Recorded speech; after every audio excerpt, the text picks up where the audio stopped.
সুকান্ত ভট্টাচার্যকে খোলা চিঠি। মণিভূষণ ভট্টাচার্য। রাত্রির দ্রুতগামী অশ্বারোহীদের বলেছি এই চিঠি তারা স্মৃতির লাল ডাক বাক্সে ফেলে দেবে।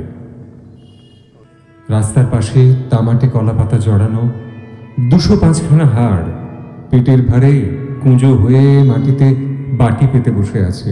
বাটিতে টুংটাং টুংটাং শব্দ তুলে রোদ্দুরের মুখে জুতোর ঝিলিক মেরে পেরিয়ে গেল পকেটে কলম গোজা সময়। গায়ের আর চোখে তাকানো টাউটের সঙ্গে গাঁট ছড়া বেঁধেছে শহুরে শয়তান।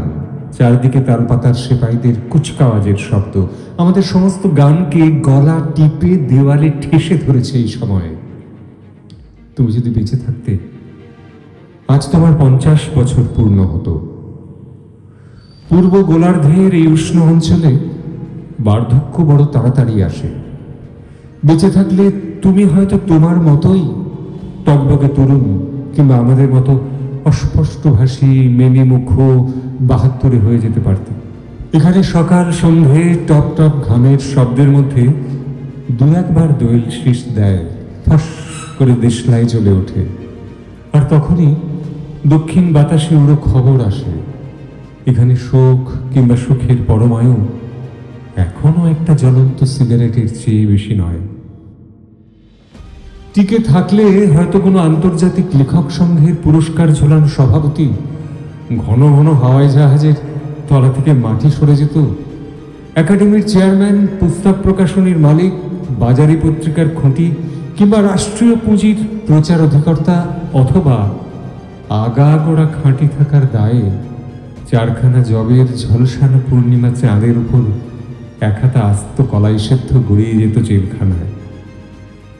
বেঁচে থাকা বিশেষ করে কলমবাজদের পক্ষে একটা করুণ চালাকি। টিকে থাকতে থাকতেই শুধুমাত্র বেঁচে থাকা নামক দুটো ভালো মানুষ শব্দের জন্য জীবনের মস্ত ভারী অভিযানের পাতায় পাতায় চোখ ঘষে ঘষে মানুষ কত কি যে হয়ে যেতে পারে। তোমার শোক মিছিলে সম্ভবত 4 জন লোক ছিল, কারণ মৃতদেহ বহনের জন্য কমপক্ষে 4 জনের দরকার হয়।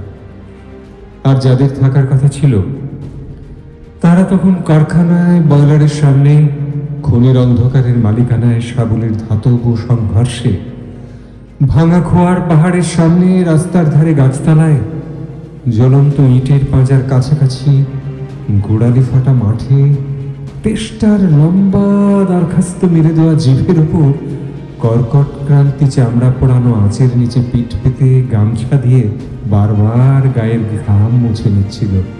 না, তারা তোমার কথা জানতো না, কারণ তাদের কাছে তোমার লেখা পৌঁছায়নি, কারণ তাদের অক্ষর পরিচয় ঘটেনি।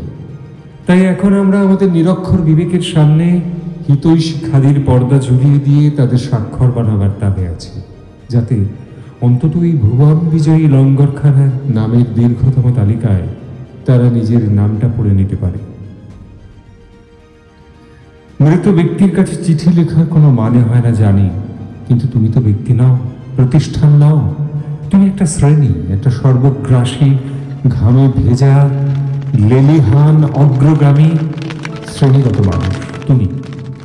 তাই রাত্রির দ্রুতগামী অশ্বারোহীদের বলেছি তারা যেন একবার অন্ধকার দিগন্তে নক্ষত্রভেদী বর্ষা এবং মশাল নামিয়ে রেখে এই চিঠি স্মৃতির গোপন লাল ডাক বাক্সে ফেলে দেয়।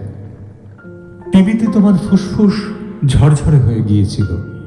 এদেশে লক্ষ লক্ষ লোকের যায়, তোমাকে শেষ রক্তবিন্দু দিয়ে ঘরে বাইরে যক্ষার জীবাণুদের বিরুদ্ধে লড়তে হয়েছিল। এদেশে এরকম সংগ্রামীর সংখ্যা কম নয়। তুমি একসময় ঠোঁটের রক্তে ভেজা গান গাইতে গাইতে আগুনের পাখি হয়ে ভোরের পাহাড় থেকে দক্ষিণ সমুদ্রের দিকে চলে গেলে। এরকম সকলের ক্ষেত্রে হয় না।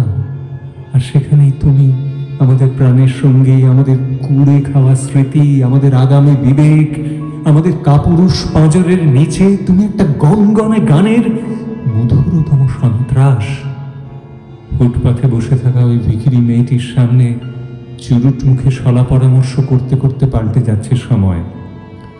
উপর থেকে নিচের দিকে ছেঁড়া কাপড়, এক টুকরো ক্ষয়ে যাওয়া সাবান, দুখানা বাসি রুটি ছুঁড়ে দিয়ে বিশাল ঘোড়ালে জালে তুলে নিচ্ছে গায়ের রক্ত জল করা রূপালী শস্য। এখন জন্মান্ধের ঘষা চোখের মতো সূর্য পশ্চিম সমুদ্রে নেমে গেল। গায়ে দু তিনটে গোল ছিদ্র নিয়ে তরুণ মরার খুলির মতো চাঁদ উঠে আসে। তোমার রানার এখন আর ঝুনঝুন ঘন্টা বাজায় না। তালিমারা ছাতা, মাথার কাঁধের ঝোলা থেকে 29টা আত্মহত্যার খবর আর অগুন্তি বরখাস্তের চিঠি বিলি করে বেড়ায়। রাত্রে হাঁপানির টানের সঙ্গে কপালের নিচে দুটো গভীর গর্ত থেকে ঠিকরে বেরিয়ে আসে লালচে অনিশ্চিত ভবিষ্যৎ। গলায় মাদুলি হয়ে ঝুলে থাকে এশিয়ার দীর্ঘতম রাত্রি। তুমি যে ভরপুর প্রাণের আবেগে লেনিন হতে চেয়েছিলে, সেই তাকে নিয়েও এখন ভাগ বাটোয়ারা চলে। ফলে ভাগের মা গঙ্গা পায় না।